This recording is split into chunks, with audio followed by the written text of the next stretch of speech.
Avant ça, à 7h36, l'édito politique, comme chaque jeudi matin avec vous, Françoise Degois. Bonjour Françoise. Bonjour Patrick. Bon, on a entendu des mots crus, des sifflets hier pour le déplacement d'Emmanuel Macron. C'était pas une partie de plaisir. La colère, on verra ce qui va se passer à Ganges, dans l'Hérault, ce matin où nous serons, d'ailleurs tout à l'heure à 10h30. La colère contre la réforme des retraites ne semble pas retomber. Et ça risque de durer, selon vous, Françoise ? Oui, parce qu'on a un paysan, un président. Oh là là, quel lapsus, pardonnez-moi. Un président qui est littéralement empêché. Vous parliez des images d'hier, elles sont très dures, les mots sont très durs, ils sont sans filtre. Gouvernement corrompu, il faut l'entendre ça, quand vous êtes président de la République sur le terrain. Qu'est-ce que tu comprends pas quand on te dit qu'on n'en veut pas ? Ça, c'est un homme qui l'interpelle. Et puis, des choses très vulgaires, je vais pas les citer parce que c'est extrêmement vulgaire.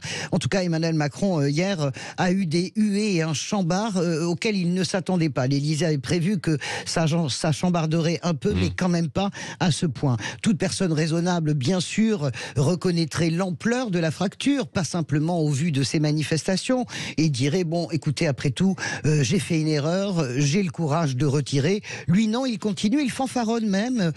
Pourquoi ? Pour qui ? Pour quelle victoire ? On ne sait pas.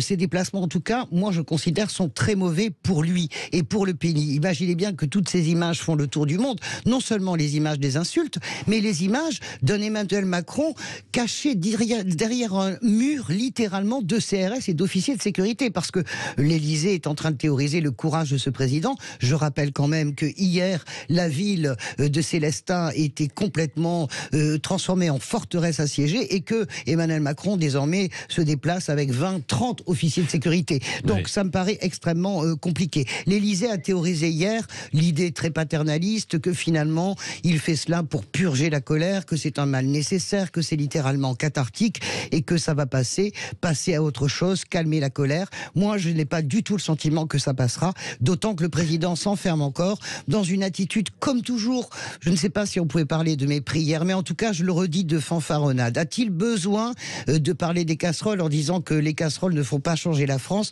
C'est comme s'il ramenait le mouvement social à une simple affaire de casseroles. C'est une erreur. Il est empêché. Il essaie de rejouer le grand débat de 2018, mais le Emmanuel Macron de 2023 n'est plus le même. Il est démonétisé.